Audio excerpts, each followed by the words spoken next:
Buenas tardes, buenos días, buenas noches. Hoy hay que decir un poco de todo, porque en este último encuentro de la segunda edición de Musas de Vanguardia, tenemos la suerte de contar con Anupama Kundoo y con Rosana Rubio, además de con Mara Sánchez Llorens y Luciana Levinton.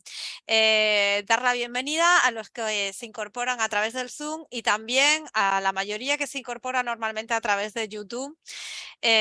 Hoy en un cierre de lujo estamos encantadas con la presencia de Anupama. Así que muchas gracias. Gracias a Mara y a Luciana por el proyecto que habéis hecho.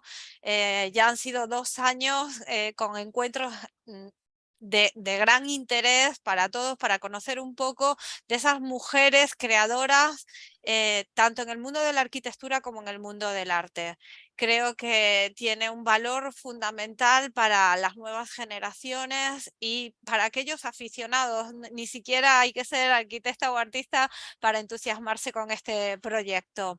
Así que nada, quiero ser muy breve, pero sobre todo agradecida por el trabajo que habéis venido realizando con el Centro Cultural de España en Buenos Aires, o siendo nosotros un poco el espacio que ha acogido vuestro proyecto. Así que gracias. Muchísimas gracias, María. Recordar a aquellos que estén siguiéndonos que es posible Activar los subtítulos, activar los efectivamente. subtítulos. We are going Tanto to mix Spanish and English because we will speak in English for Anupama, but sí, pero hablo también español, entiendo. Eso, muy bien, o sea, como podemos mezclar, we can mix. Pero bueno, para quien lo necesite, tanto en Zoom como en YouTube, pueden activar los subtítulos para poder seguir con más facilidad este encuentro. Sí, prefiero presentar en inglés porque mi español es... Sí, muy bueno, Anupama, muy bueno. Pero entiendo. Perfecto. Anupama, yo te quiero dar las gracias muy particularmente por haberte sumado a esta última sesión, a este último conversatorio en el que tratamos de hablar de arquitectura, de ecología, de arte, de mujeres y sobre todo hacer un grupo de amigas, ¿no? Esto es como un pequeño club donde somos amigas. Tuve el enorme placer de compartir, no aula, pero sí en la universidad donde estuvimos juntas un tiempo y es un enorme gusto tenerte aquí. Thank you so much. Y vamos a comenzar, si os parece. Voy a compartir una pequeña presentación que hemos armado para acompañar un texto en el que os presentaremos Musas de Vanguardia y luego presentaremos a nuestras invitadas, Anupama y nuestra querida Rosana, que ya es una musa más, un miembro más, ¿no? de este clan. ¿Se ve bien? Sí, súper. A ver. Sí, se ve. Ahí sí. Perfecto. Cuando quieras, Luciana. Perfecto. Bueno. Musas de Vanguardia is a project created in March 2020, posted on Instagram by Mara Sánchez Llorens from Madrid,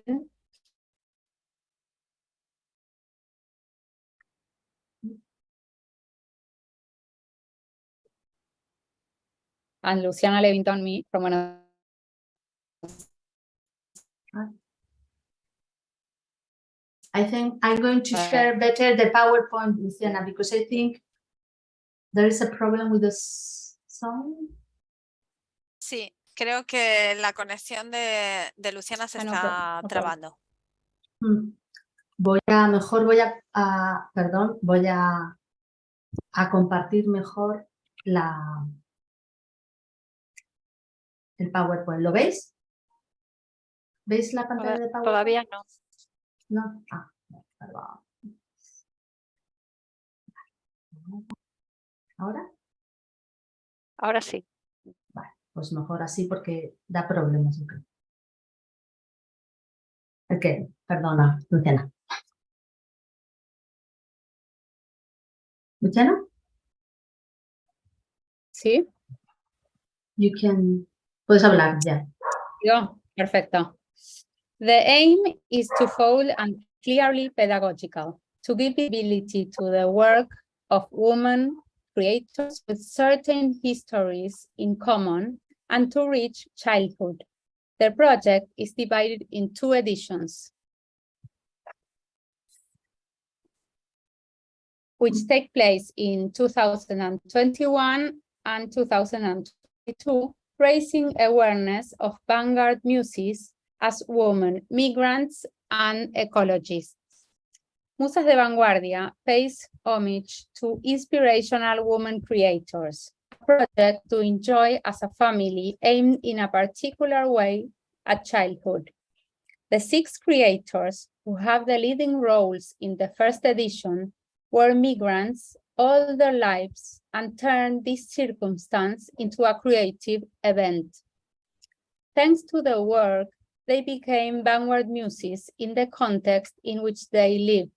Lina Bobardi, Charlotte Perriand, Grete Schulte-Lihotzky, Nora Borges, Lidi Prati, and Maruja Mayo. In the second edition, we focused on ecologist muses, Tarsila do Amaral, Marta Traba, Aino Marcio, Leonora Carrington, Izaskun Chinchilla, and today Anupama Kundoo. Our usual works offers the histories of women from the field of architecture, design, and art who have chosen a nomadic life. Faced with the need for freedom and due to inconformity in their places of origin, they jumped into the unknown and traveled from one side of the Atlantic to the other, ebb and flow between Europe and America and Asia. In this context, our proposal explores certain aspects of migration which have become vital in the history of art. And now we will try to introduce Anupama Kundoo. She was born in India in 1967 in the city of Pune. She graduated as an architect in Mumbai in 1989. Anupama completed a research entitled Urban Eco-Community, Design and Analysis for Sustainability, and made her a Doctor of Architecture in 2008 in Berlin. She lives and works in many cities. In the first of them, Auroville, she works with transformed materials adapted to the precarious economy of the place and creates inventions for the efficient use of energy and water. Kundoo develops her work with these 2 strategies. Wherever she goes, which is awarded on many occasions.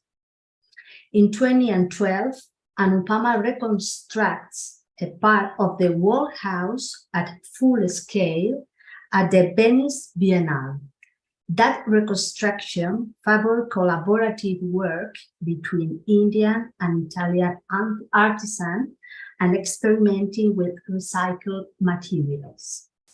In 2014, she created the installation Liberty with recycled books in an attempt to turn it into a reading space in public space.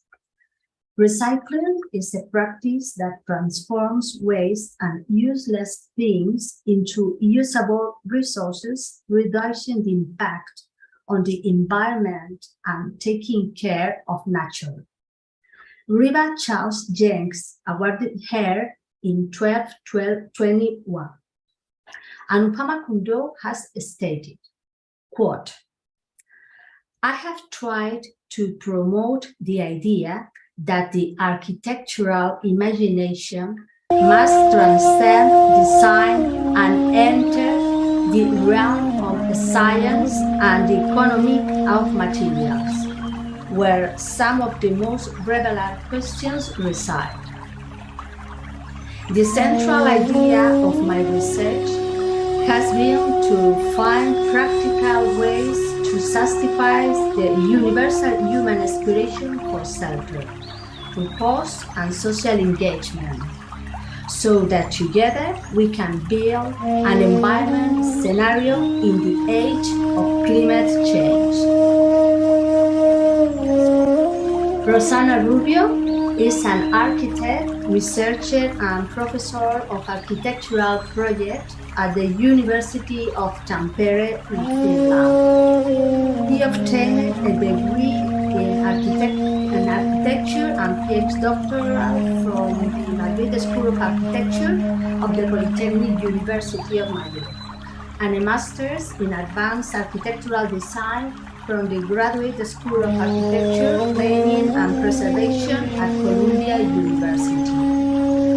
He has been a professor and researcher at several European and US universities and worked as an architect in Spain. Recently published the book El Vidrio, Fronteras y Máscaras, and together with Fernando Nieto, she has published Loneliness and the Built Environment. Thank you, you two. It's a pleasure to have you in this conversation. And when you want, you can start. Anupama.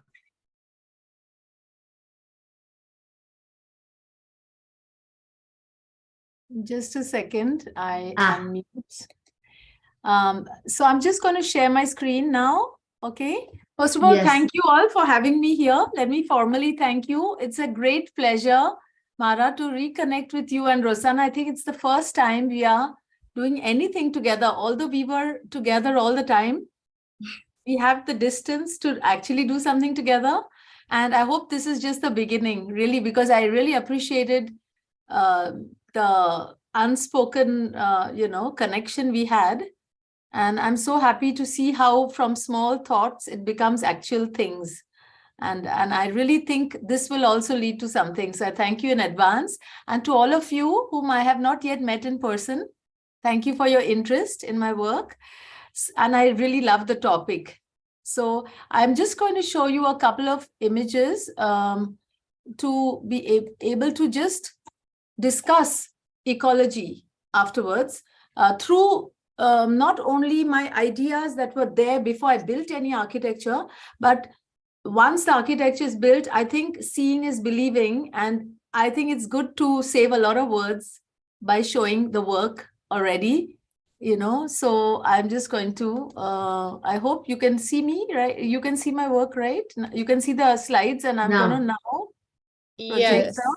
Now Start I'm screen sharing. oops, sorry, stop share. Wait, I think just excuse me. Okay, wait. Oh my God, show. Sorry. I did some mistake here. And I'm going to try to But share. there were seen some little images. So maybe. No, I'll tell you what was the thing. I didn't start in the first slide, and now I know what happened. So I got confused.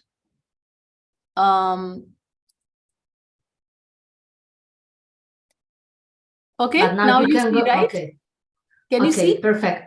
So I Yes. just gave a label so that we can keep the focus, because it's 3 decades of my practice and I tried all kinds of things.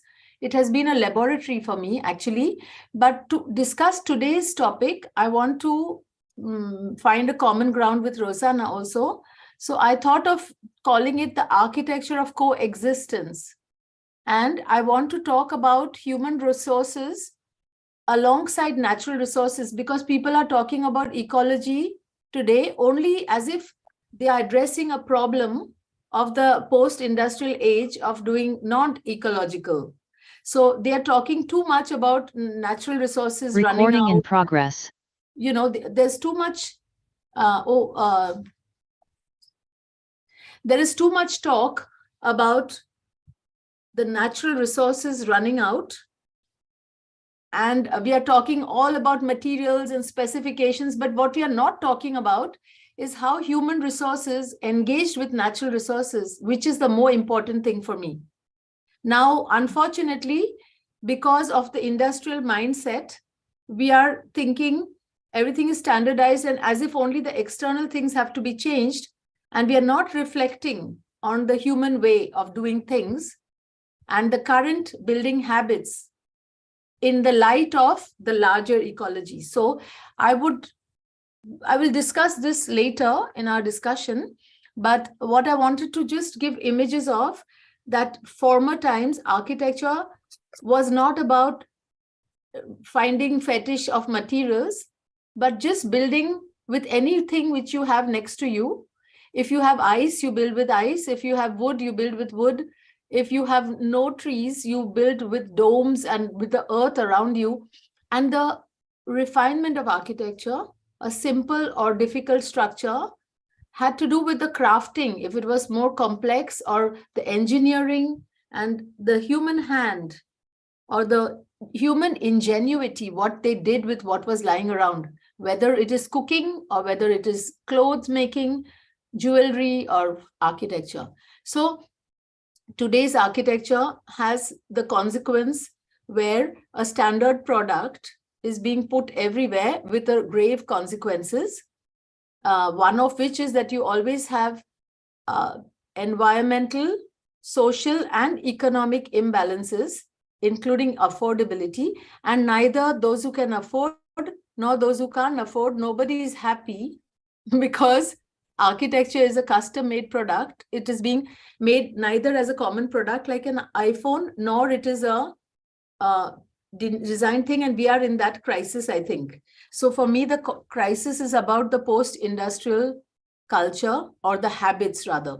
So in this sense, I'm just showing images without to save time, but basically, I think this discussion of ecology begins with not just choosing materials for architecture, but seeing how materials are sourced from the territory and understanding the impact of the architecture on the territory, but first, the architecture of the territory that allows a certain material to be used or not, but the human scale at which it is extracted, not only how much a machine can endlessly take, but the fine tuning of quantities and qualities are where the architecture begins, the fundamental discussions, and how pre-industrial times materials were part of the territorial occurrences, how the whole communities were involved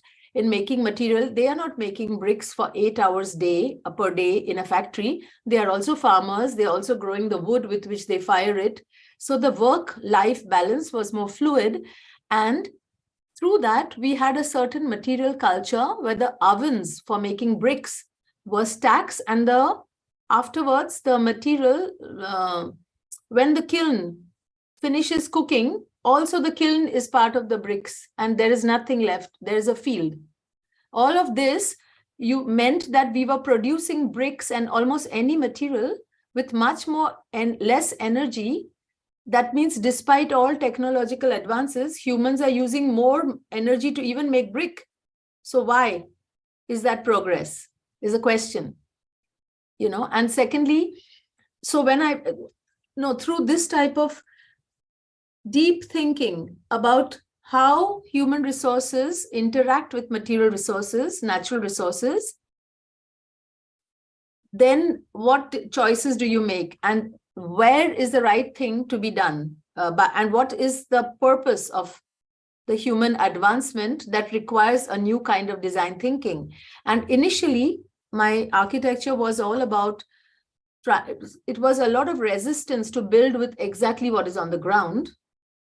But and everybody says it's more expensive, but I found out if you do the math, it is not expensive. It cannot be more expensive to eat your own mango from your own tree. It is not possible.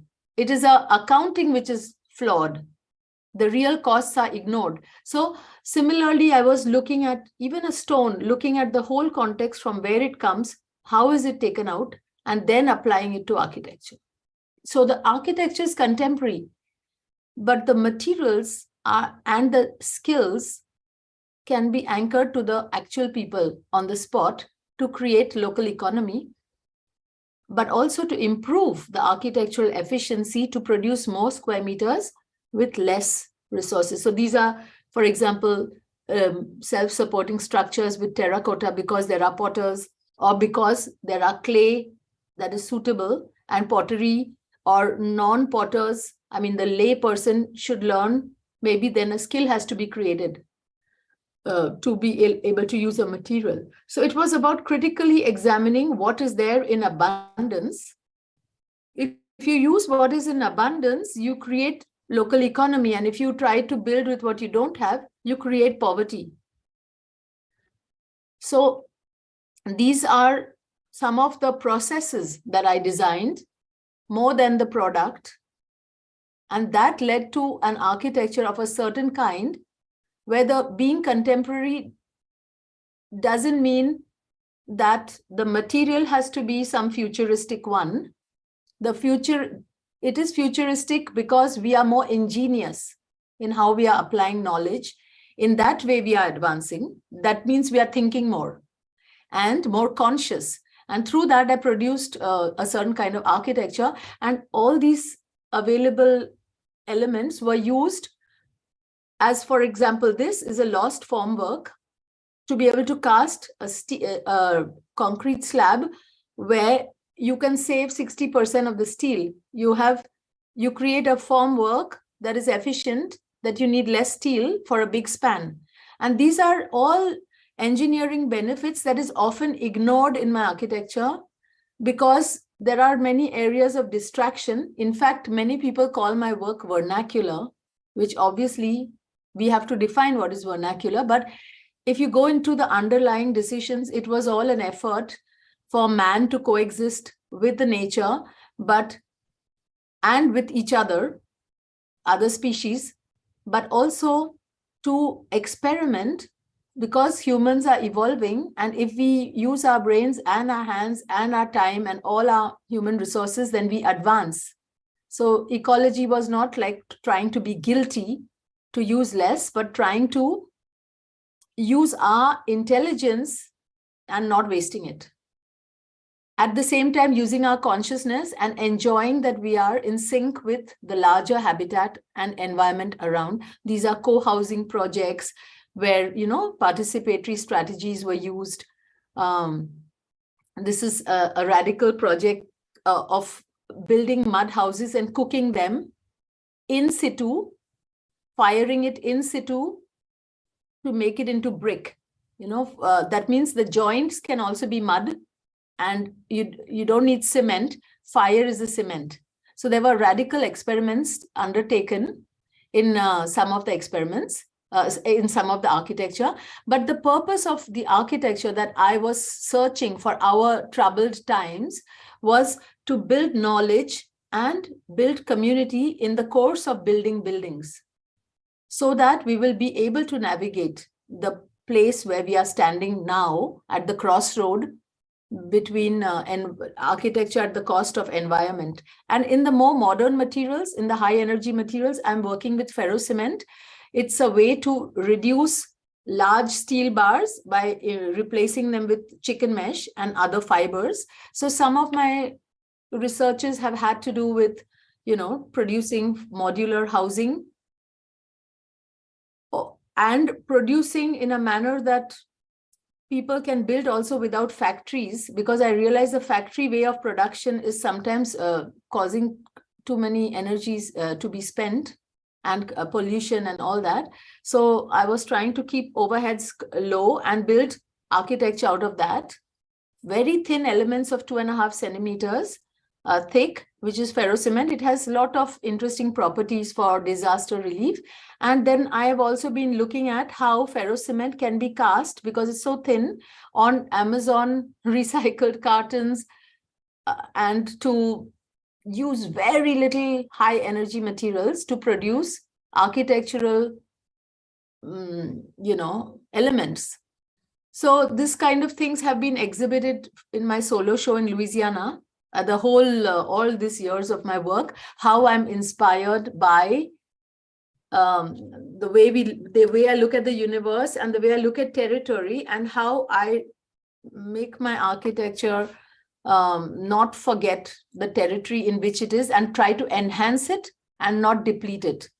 So one last group of works are by using urban waste. In the case of books and furniture, this was in Madrid in Museo Eco, but I also did in Barcelona. I continued the book research and we built canopies with books.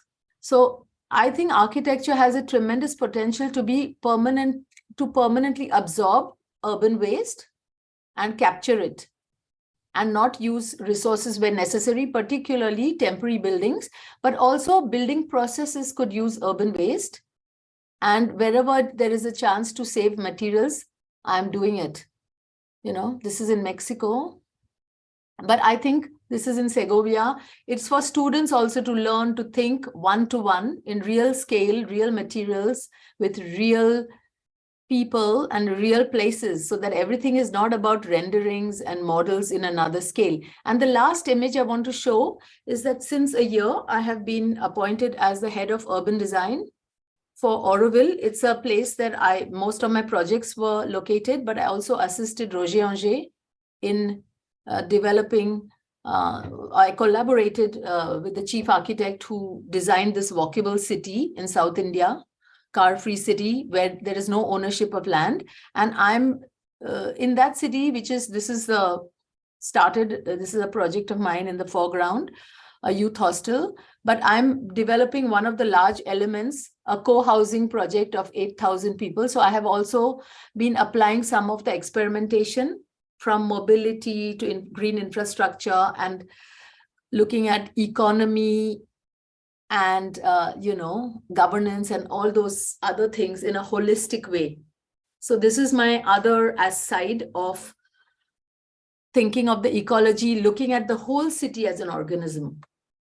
Okay, I'd like to end with that. Yeah.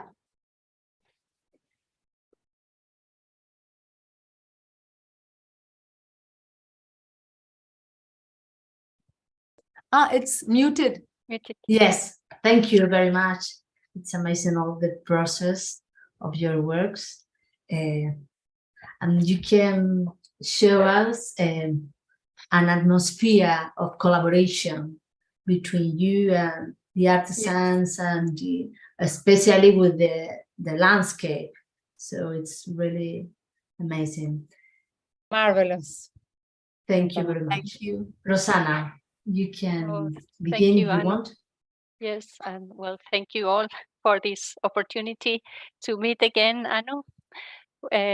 For it's been so long since we haven't met and worked together, so this is really great. And thank you for the presentation, because you have already framed the discussion so well, and it seems that we are tuned, that we are going to, our interests converge in this issue of materials as a system, which I really like. While I was thinking about preparing the conversation, I thought about your persona and tried to find some words to explain who you are for me. And through these words, I tried to start the conversation. So I thought you are inspiration. I'm going to list them and then go deeper into what I mean about it. I think you are a medium or a mediator between worlds, that you are able to bridge things that in my mind are kind of difficult to reconcile, but I think you are like an amphibious that can go naturally from one side to another and bringing things from one place to another and creating meaning and wonderful convergences in these worlds. You are utopia as well. You are also care and beauty, one in one single thing. And yes, so all these things and many more. So that's what your persona brings all the time when I think about you and your work, because is the one and your work and you are one single thing in this holistic perspective that you have of the world. You can see that coherent also in yourself and in your life in general. So about inspiration, you have mentioned that you also share with the students how to work directly with the materials. And I was thinking that you are so inspiring because even you are a person that travels a lot, but you are a person that also very grounded into your own place and into your own persona, and you have traveled inside yourself. So Oh I my. think, yes, So I think, beautiful what you are saying. It's like a poet. no, you are the one that triggers that. So yes, so I have heard you talking to students and communicating all these through your talks. And yes, I just wondering if you want to talk about your travel, your interior travel, or what have been your masters and what have been your trips that have generated all these thoughts and your inspiration. Where does it come from, if you want to talk about this? I really think it is very, very interesting that you picked that, Rosana, because for me, the whole journey is always on the inside, because I really believe that we all live in our imagined realities. In any case, even in the same spot, every human being has their mind and their narrative, you know, and then later we justify all that in architecture. You find people are basically telling their inner, it's the inner eye, even if they think it's external. I was just very aware of it at an earlier age. So I was using it more consciously, because I know that you can create whatever you want. And I tried to, when you said this other thing that, I don't know, I feel so well understood by you now, Rosana, because, and we never talked about it. This other thing you just said, that my work and me are one. And I think actually everybody's like that. Many times we don't feel their work may be that distinct, or some people are very, very, very unique or very iconic, but it's always about, I think, that outer, what we create is only a reflection of what we imagine. So Yes. I believe that the future is coming towards us at such a speed that I do not think that the past knowledge will help us sufficiently to navigate the future. And in the architectural teaching, there is so much importance given to reference studies, especially in Europe. You know, always precedent studies and all that. But precedence is important. We must know all the knowledge, but sometimes preoccupation, too much engagement with past, it's very bogging us down in our imagination. And I always knew that the way evolution takes place is through these three qualities: that imagination, something that is imagined, propels us to be able to solve it scientifically. Even the scientists come with imagination. So yes, imagine is central. Secondly is the human quality of being willing to try new things. Those who, not only human, even in nature, if you don't try new things, nature doesn't try, there is no evolution. So nature tries everything it can.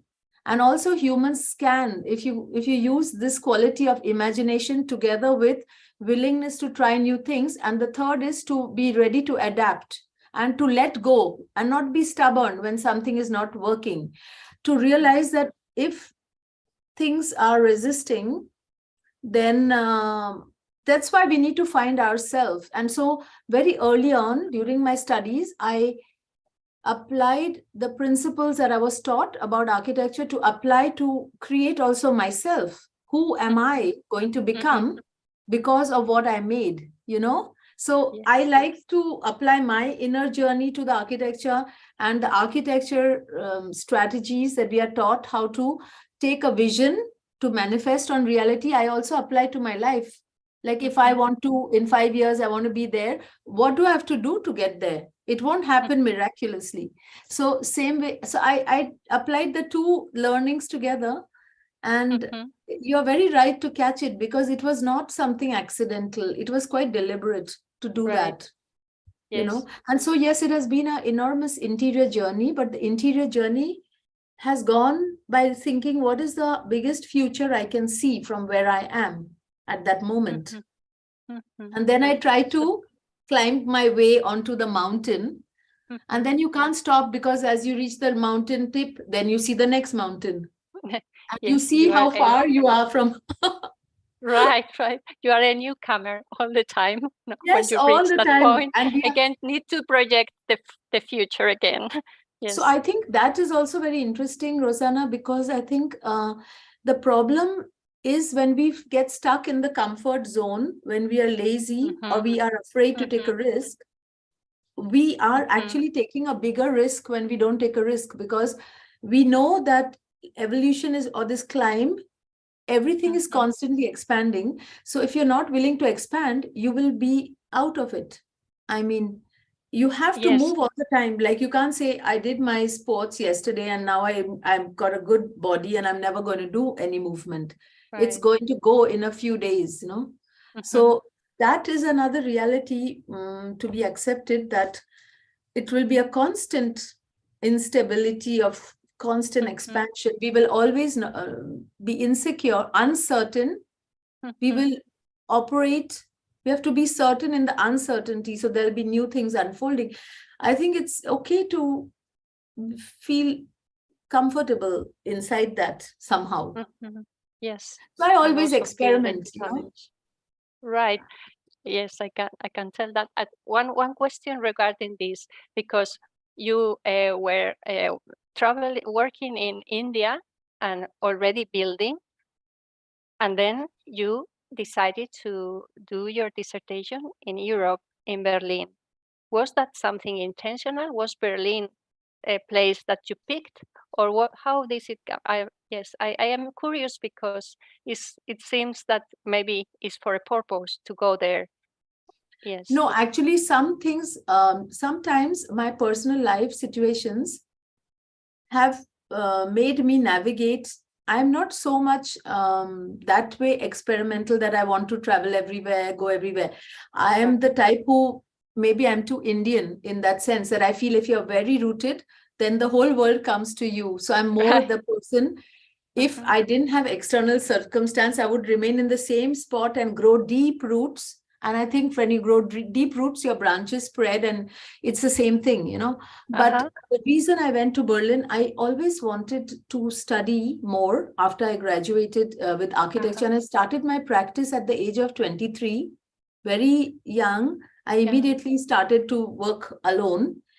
And I didn't do it because I wanted to work alone, but I didn't find a practice that is not afraid of risk, like, you know, to take risks and to create, because I could always see there is a glaring problem growing, and year after year it's not being addressed and people are building habitually. So I didn't want to work for that kind of offices. So I traveled out of Bombay and I landed up going to smaller areas just to discover. And then I felt very much the urge to I didn't find a job, but I decided that you have to decide not to, like, I'm very much shaped by also the things I didn't do. You know, I said no to some things. That's why they are not in my portfolio, because I didn't do those things.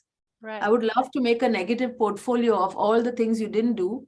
That you shows therefore a lot also. Yes. No?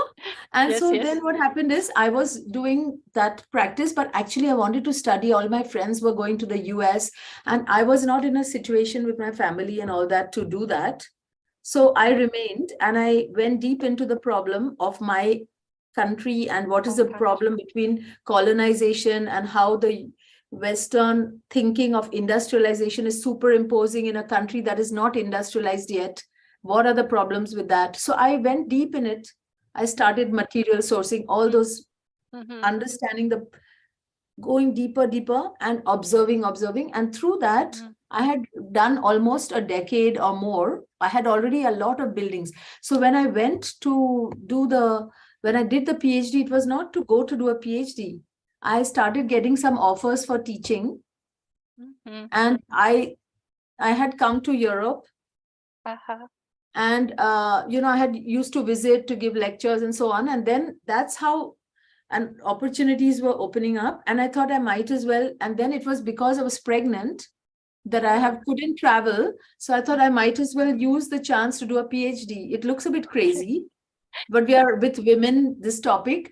So I have to Yes. say, thanks to between one child and the other, 4 years apart, I finished my PhD, in Yes. fact.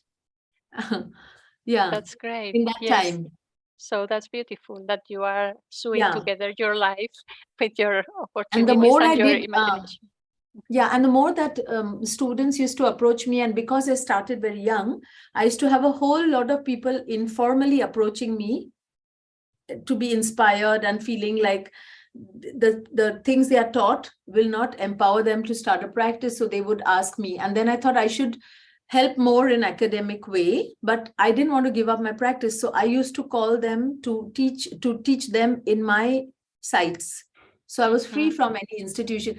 I really didn't want to get into institutional teaching, but I landed there slowly. Yes, and I then thought, you found the interest in it, no? Because you were helping people to be right. I thought the as you. institution would bog me down and not Right. let me experiment as much as I wanted to. Yes. But actually, I always hope that institutions should allow even more experimentation. They are not bogged down by codes and all those things.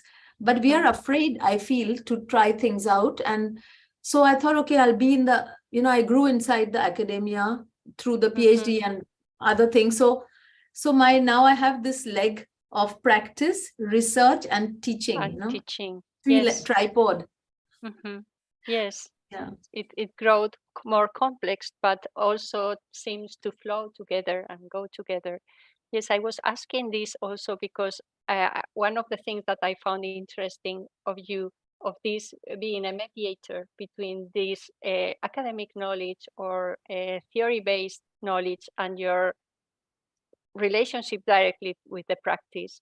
So, and also bridging the Western technology with the crafts in your place. So, because this way, you mentioned that you think that your work is not vernacular, and I agree, because you are bringing also the technology knowledge that you have. And I see that for sustainability, to be able to bridge those things, both the scholarly knowledge and also the tacit knowledge that is coming from the culture in the place is I think one of the most interesting proposals in your work, that is not something, a kind of nostalgia of that vernacular. No, exactly. it's not that. It's something that is you are able to bridge together both worlds, the high tech and the low tech, and be able to create something that is enrooted to the place, to the system, and all that. So that is why I was interested also to know if your dissertation and that work that was more technical was bringing something to your actual work in the place, or in the firehouses. If you have learned something while analyzing technically and scholarly, and then brought it back to India and improved the technique somehow. Not so much, I would say, to be very humble. I don't think I brought anything new, to be very honest. I think I did the PhD to train my mind, which is artistic and intuitive, to be scientific. So that's why I did the PhD. Just so that I will be more scientific about my own processes, It was more, again, an inside clarity and a methodology for me in my thinking, which I think what a PhD can nurture in you. So for me, it was not so much to advance knowledge. Of course, I had a topic that I can contribute to others. But for me, it was more a way that, when you have empirical understanding or certain thing, you have to do steps and find out. And many times we have assumptions which are not true. We just, we have sometimes biased, we confirm our own biases, and especially artistic people, but I think everybody does it. And by the way, even scientific people do a lot of religious thinking or not scientific decisions are embedded. So for me, the PhD was more like taking time off and being clearer about about myself, but also because when you are doing too many experiments, people just write you off and they say that you're just an alternative. There used to be in my time a box called alternative practice. So either you're an architect or you're an alternative. No. Okay. And now people realize that the alternative is always required to progress. But earlier we had that kind of label, you know, alternative, you know, whatever. So once you have your scientific things in place, suddenly you don't have that resistance, you know, when you're a professor, doctor, something, and you're doing something, even if you do something weird, people give a undue respect also maybe to that in this age and world we live in. So it was interesting too, but I did this for my own inner process. I understand. Yes. For my, you know, and to take time out of my practice to reflect. That was a PhD was a way to frame that time and to come out with something, you know. So for me, whatever the topic was, it would have been a little bit secondary compared to the actual idea to think more scientific about abstract things in architecture. So that was the reason. Yes. And you think that it affected your way of thinking about the work that you do somehow, or it was I think it's still the same? It didn't I think it does affect I think it just gives more confidence. And like I think what you also explained is when you said that I have an aspect to think of the synthesis of things. Of course, our profession is anyway about synthesis of all concerns, from artistic to material to culture and everything, you know, we have to synthesize everything. So I also think that when you go for analog, then, you know, if you go experiential or empirical, you need a side of you which is standing back and approaching it from another angle so that you are more confident about what you did. So all sides can only help to be holistic. So I think because I did so much practice and so many buildings, I think the capacity to step back a little, or when I'm in academia, I'm glad I have a practice because that makes me be on the other side, you know. So I think it's always a way of balancing out that you're not tipping the balance too much on one side. Right. So Yes. That's one part of you don't take over, and then the other part exactly. is yes, absolutely. Yes. Because there's a very interesting engineering. I'm very fond of engineering, but one of my professors used to tell us that the strength of a chain, it lies in the weakest link. So if your weak link is one subject, like, I don't know, professional practice or engineering or, I don't know, spatial concepts, whichever is your weakest link, the whole chain has the strength of the weakest thread. If you have a very strong metal and one of them is of thread, the whole chain is of the thread. You know, the strength. Yes. So this was so philosophical for me. He was telling it for this actual engineering. But for me, but you were taking it personally with your many chains, many parts. If you progress in one area, if you don't take all the other areas along, your total impact will be reduced to the lowest of your capacities. I see. Beautiful image. Yes. So inspiring. Was that in India or in Berlin? That professor? In India. In India. It was my engineering professor. It was in the second year of architecture. And I thought I always, it made a deep impact in me in general about any progress, because again, in evolution also you see, however, sometimes you see very brilliant students or you see very talented musicians, then one or another aspect, the business or some aspect, and they can't manifest it, you know.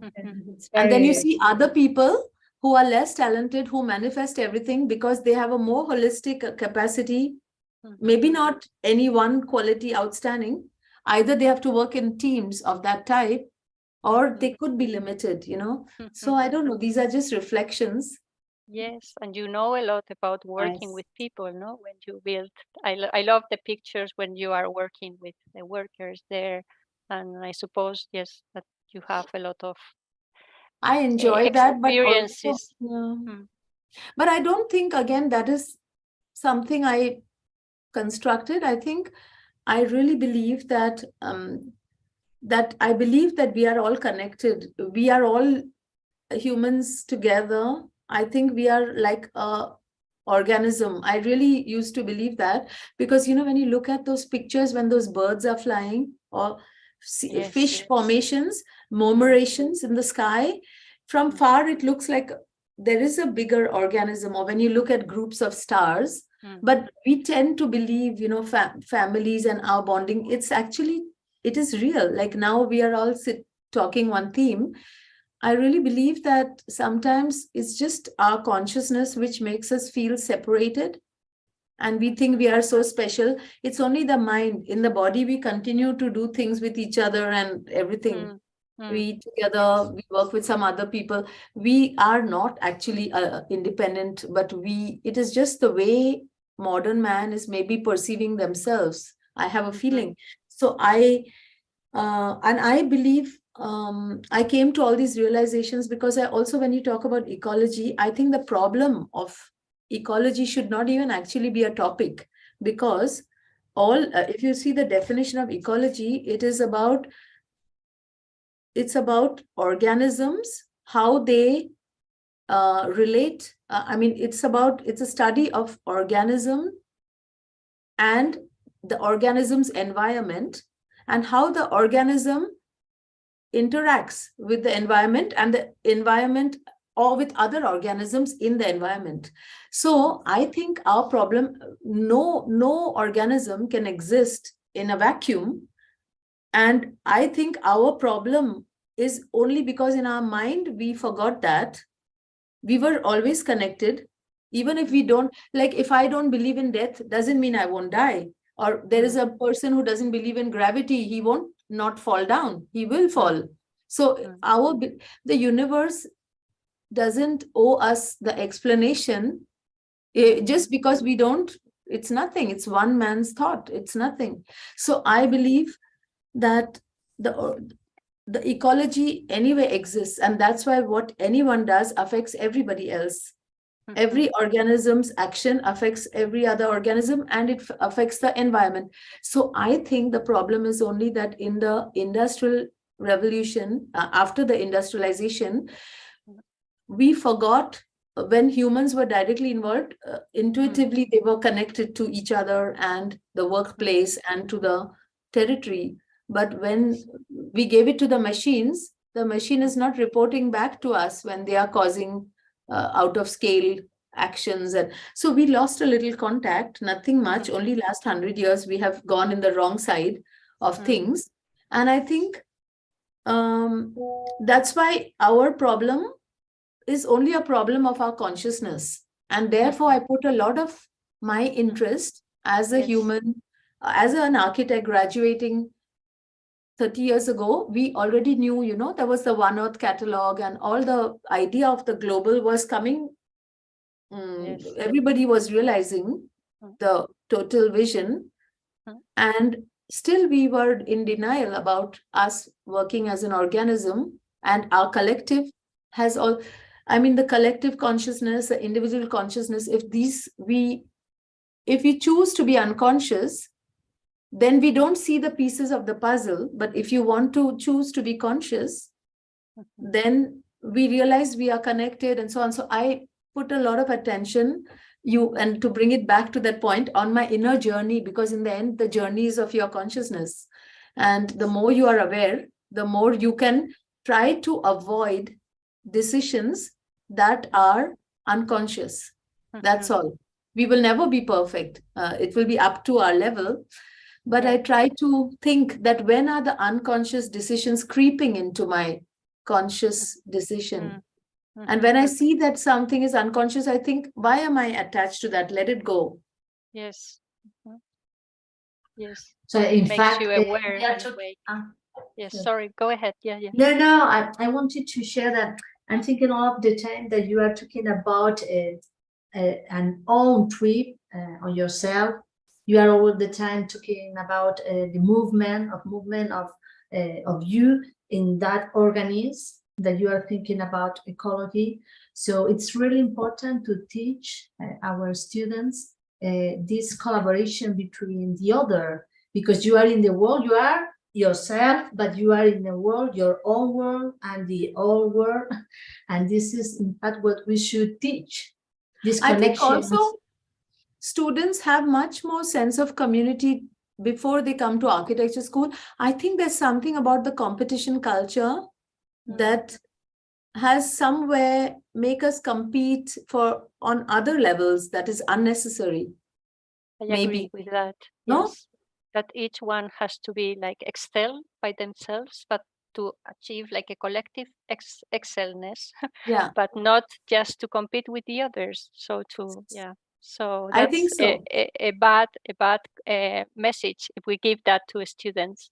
I think so. that's very And yeah, grown. even I think no teacher actively teaches their people to be self-centered. But if you create a culture of competition and so much stress that you have no time to reflect on your own, Yes. many things are unhealthy. Even the schedule, every way of working, so many people just they are busy all the time, architecture students.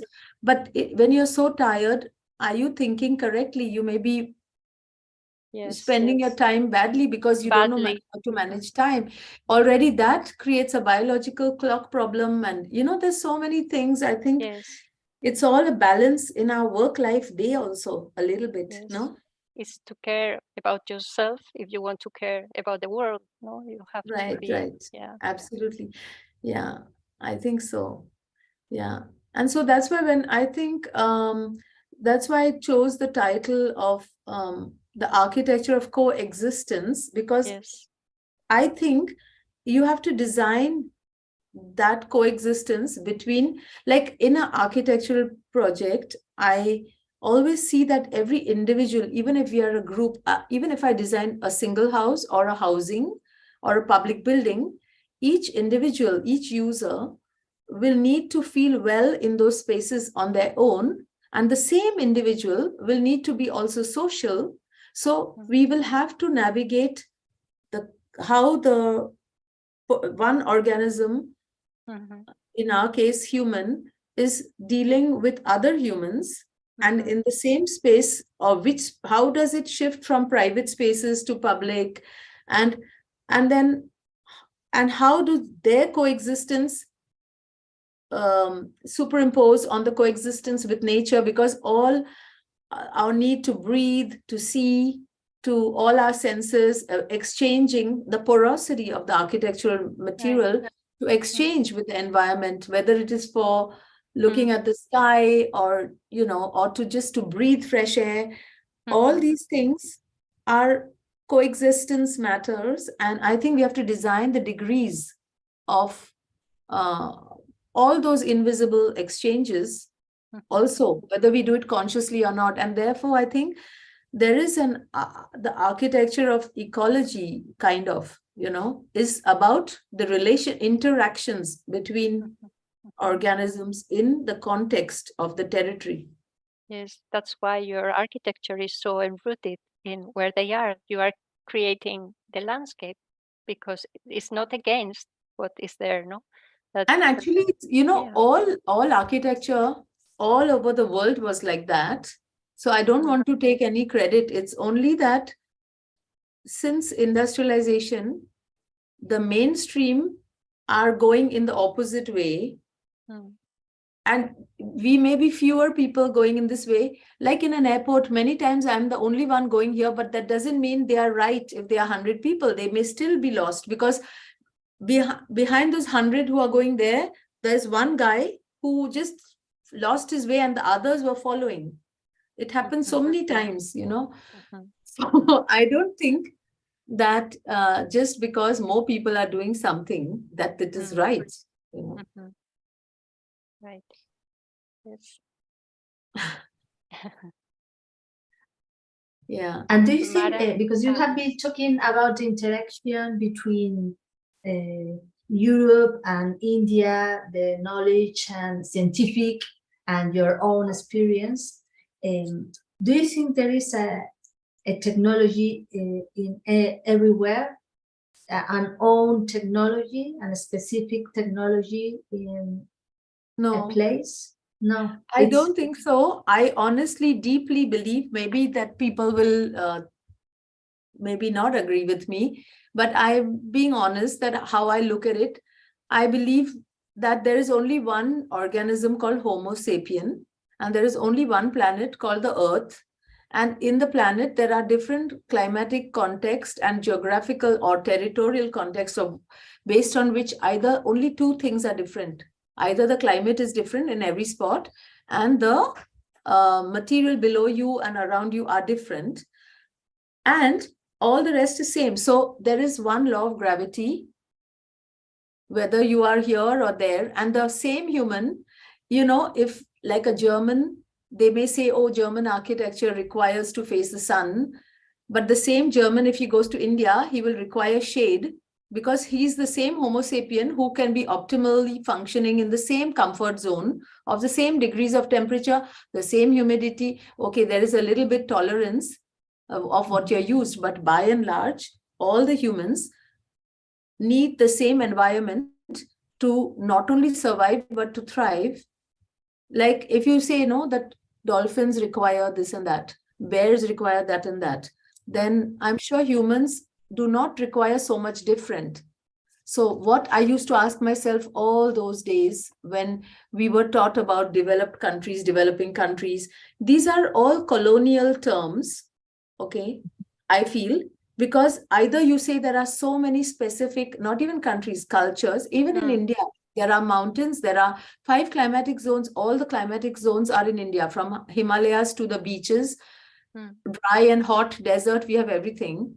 So I used to always wonder, why is there even a divide? And now, today, what I think is there is only one divide. There is a industrialization that took place in some countries, and they made the ones who colonized the rest of the world, they became more rich because they had the surplus wealth of other places, or they had managed to be able to pay for a mainstream industrialization in their countries. And they came up, in my opinion, with over standardized things like clothes have S, M, L, okay? And we don't have, or they have all the papers are A4, A5 and all that. So they made man-made habits to use machines, and they over standardized what you get, in what sizes you get them. So now they are designing within their own, they're prisoners of their own device, one. Secondly, they have made a lot of codes. They made all kinds of building codes, which are in some way meant to allow people to have an easy life. But in reality, we all know that these are innovation killers as well, because you cannot think for yourself. So this is now people growing up in the architecture schools, the way I find myself free coming from the other side of the world, where these two developments did not happen, over standardization and a certain kind of building codes, they are getting there. What it allows me to do is it allows me to think that there are natural laws, you know. Formerly architects had to only understand 2 natural laws. One is the gravity, which is same everywhere, and one is the climate, which is different everywhere. And you have to make your building physics to manage the orientation and with them, and build all of that with the room that you have. So I have to give the same conditions, but the climate conditions are different. So I had to do that creativity to do it. What is happening is in our schools, I've learned this from my students, that there are so many human laws which are about norms and habits. And even if it doesn't fit, the people are confusing human laws with natural laws. I feel natural laws can never be challenged. You have to surrender to the gravity. I see student works and even architect works who are in denial about gravity sometimes, or about climate sometimes. They make the same facade on all the four sides, even though the sun is going only in a certain way. So they refuse to surrender to natural laws like gravity and climate, but they willingly surrender to human laws, which are sometimes are stupid. And by the way, many times. And even if they are not stupid, they will have to evolve. Like earlier, it was not allowed to smoke everywhere. When they found out, they changed the laws. Now you go to streets where cars cannot go everywhere. So humans are all the time, human laws are meant to be challenged every single day as we progress. Now people are confusing all these laws. They are surrendering blindly because they find it more hard to dodge a man-made code. So they are lazy. They don't want to have the trouble to do a new insulation, which is not with bad material, because they have to know their knowledge and the building physics, and they don't want to. They think, okay, ready mix, 2-minute Maggi, noodles. So you want to get away without thinking. So if you go to get a dress, S, M, or L, and you don't find your body size, you start thinking that your body is wrong. You never think. See, everybody body shaming in the Western countries. They do not think that some stupid person oversimplified only 3 sizes. Why not 5? Why not up can be S and down can be M? And why not there can be more complex? But it's not there. So this kind of thing, which I feel very liberated from, because I had the good fortune to grow up and study architecture at a time where we never were taught man-made laws. We were taught first principles, and we can do the thinking. That's great. So this is the only difference I see. I do not see all the other building cultures is a question of the budget, the material you found, and that's all. It's easier. Sorry for the long answer. Yes, I was curious about how you are going to build this big, or you have this big project in Auroville, the line of the Goodwill. How is a big housing project? How are you considering the individuals there? You are not standardizing, I'm sure, the housing units. How are you addressing that big development through this user center or this autonomy of the sizes of people and their lives in such a big development? Yes, it's not, everything is not solved.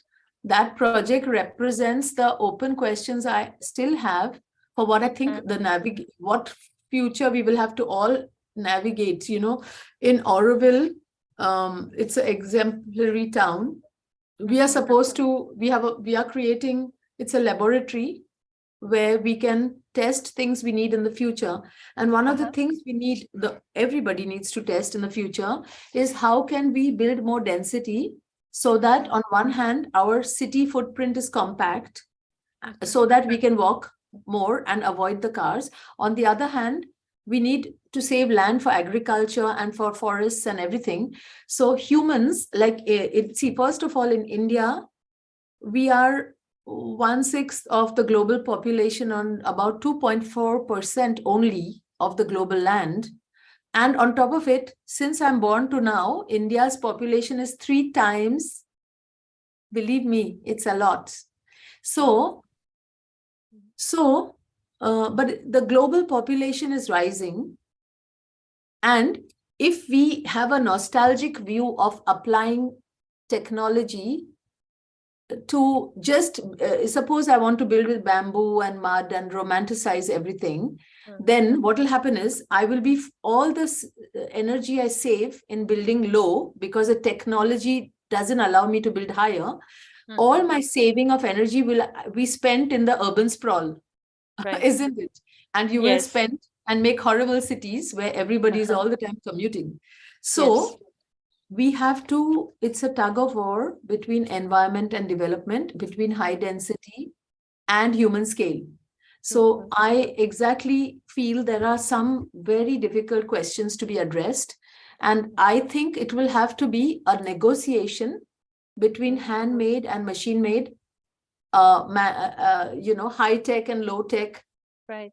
natural Yes. and because To we be have strategic, no, where you invest the technology and where you can just rely on the because I think resources at hand. we will have to do the math to find out how much can you spread, how much energy do you spend in spreading as opposed to going high. Both are energy intensive. Yes, yes. But land is a physical finite thing, and we cannot fool around with that. And I think all that that puts a lot of pressure on all of us to go vertical. And vertical, we have already seen, it goes out of the human scale, and you have towers that are just airdropped randomly and they destroy the urban fabric. So Auroville's master plan is a kind of attempt to integrate towers into the urban fabric. That's why there are these much gentler slopes, etc. Yes. And I think the idea is that if few lines of concentrated infrastructure can be high tech, then the rest of the town can be largely low rise.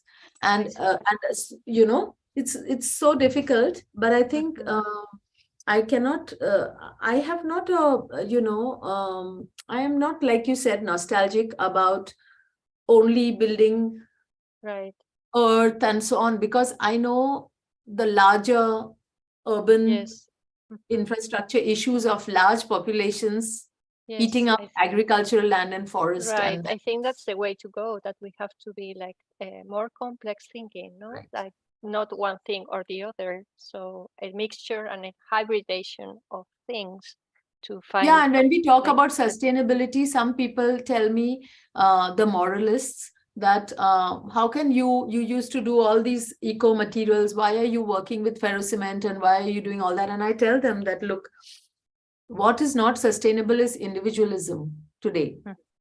It's if you make a eco villa have a lot of land around you, how much ever bamboo and all you used, your lifestyle may not be, the more you are collective, if you keep your footprint of human habitat compact, then the forests and other species can also live. So we must use technology to find the right trade-off. Completely. So I don't know the answers, but at least I know the questions in that project. I know. Yes. Yes, because it's interesting that we have to, or you are talking about the design of hybrid processes of how to make things, or how to construct, in this case, the city that you are talking about. So this is really what we have to design and to connect the romantic idea with the actuality. Yeah, the changing challenges, because humans are progressing. The Earth's surface is finite, but our intelligence is infinite. Our human resources are infinite, and the natural resources are finite. So why not invest in the human resources to be more clever, to use more care, to use more time, to use all what we can, so that while making that, we also make ourselves more clever and challenge ourselves. And the only thing I also focused on in that habitat is to reduce the requirement by creating more sharing opportunities. So it's a co-housing. The habitat does not have everything for themselves. There are maybe kitchens for every common 20 or 60 people, but maybe laundry for 300 people together. So there are facilities that you have to create clustering in a more decentralized way, like not this is a housing scheme and everybody is for that. We have different groupings. We have to investigate. I think it's very creative. I would love to invite all of you, please, with all your students. I will give you all the data. Please take it up in your schools. We can do an exhibition of your work. In fact, for Roger Angers Centenary, which is next year in March 2023, I am planning to invite whoever likes from the academia and whoever likes to propose projects, whether it's a PhD or any other dissertation or whatever it is, or design studio. I'm assisting. Already we have 60 institutes from India who participated with 200 students.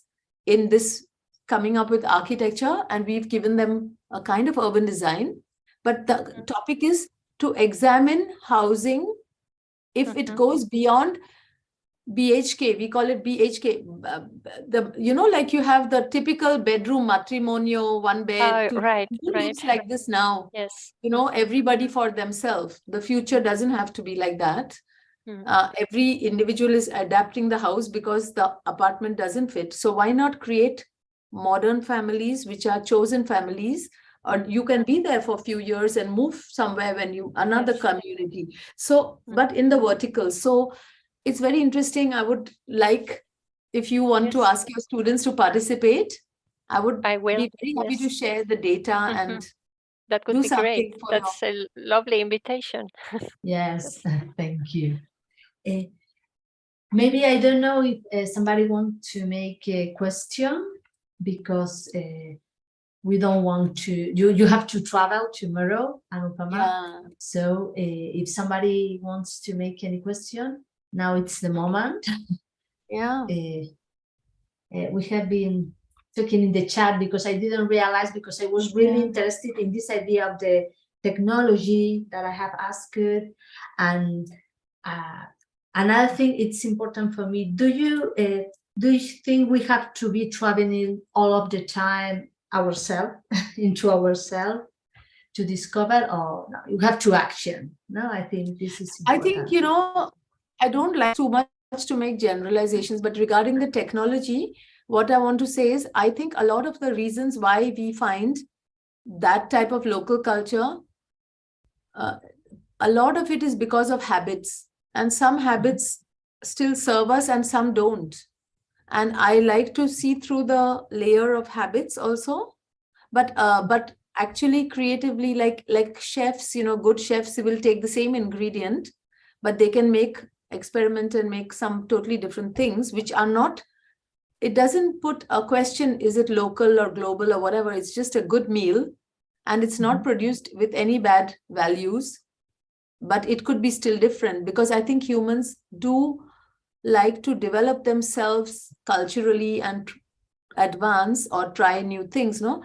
And the second question about traveling, I think, the traveling, you can be going to physically to new places and still living in your hotel and having the same identical life. I have met so many people from all over in India, and they go and look for the same thing like mango lassi or whatever they've eaten, which you don't even get there, because you don't mix certain thing, but you go and find that what you're looking for, but you live the same life when you're traveling, and not just go on the street and live the life of that place, So I think it is very subjective, and sometimes people, but I don't think traveling is the only way to know about the world. Reading is also a way to know about the world, and cinema, and to have friends, and to have relationships. I think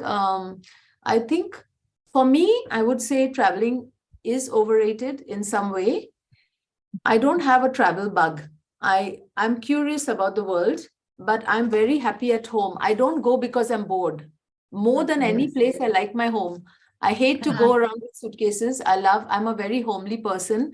I like home food. I like my time and my solitude. And I enjoy to go when I have some relationship or work where I'm as engaged or passionate about it. But there are many people who who travel for fleeing from their own lives. So it depends what you're looking for. So, but I think traveling gives exposure, and at least students should have one time go somewhere, even if you come from Spain, let's say. If you go to some very different culture of very different habits, you have the chance to come back and examine which of your habits serve you and which don't. And then you can grow in your own identity. This is a very good learning experience. Sorry. See, because now there is a very complex moment, because all of young people and students are all of the time traveling on the world to their mobile. They are all of the time watching many images, and they think they know everything, or they can know everything. but in fact, this is complex, no? Because we are a transition generation, maybe. Yeah. So Yes, that is so true. That is so true. And I think during COVID, we realized that however, for which things digital is good and for which things it has to be analog. I think we all realize now. You know, we know some things that we don't need to travel, but for this thing, really it's redundant. But we also know which exactly we should not lose this knowledge that we have all got for what is technology good and for what is analog good. Yes, absolutely. And reading has also another time, the time that you like staying at home and reading and traveling through the book. That I know a lot of people were so exhausted that they actually secretly enjoyed the COVID time, and they were just saying, oh, how sad we can't travel. But in reality, people were feeling actually good to be at home, I think, no? I think so, yes. I saw a lot of Zooms where people were complaining, but actually you've said, but you're looking happy, you know? Yes. Well. Okay, Well, so I hope we can meet. Yes, definitely. Somewhere. Yes, let's plan now somehow beyond Zoom how to meet, no? Yeah.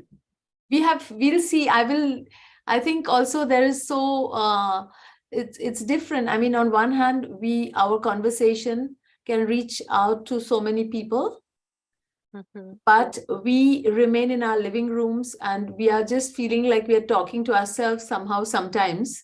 Yes, no? I agree. Yes, like I'm we sure work the same together. conversation would have been in the place. Maybe we would say some other things, you know, because we also receive, like now I'm only saying what I know. If I would be there, I mean, I've heard you both, I see your faces and I'm already inspired in a different way than the other group of people maybe, but also the place and being there makes you take in something, no? That we miss. Yes. I think so, yes. True.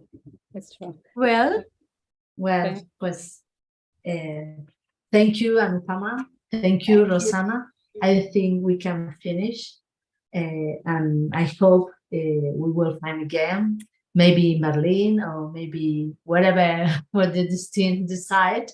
So thank you very much again. And it has been really nice to know all of this about your work.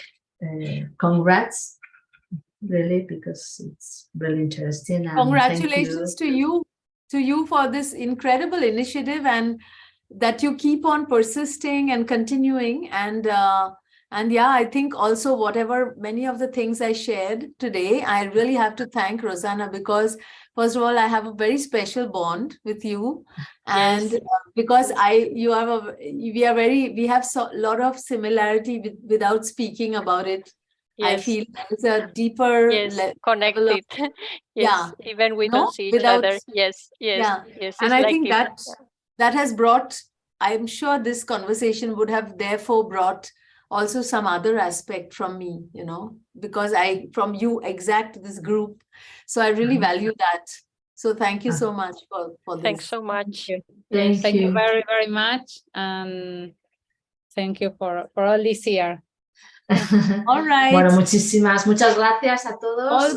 Bueno, esperemos volver a vernos pronto en una siguiente edición de Musas, y en cualquier caso, bueno, pues ya sabéis que todo el material queda grabado y a vuestra disposición para compartirlo y seguir creciendo en conocimiento y en cariño en esta red que hemos creado entre todos. Así que nada, gracias y hasta muy pronto. Gracias.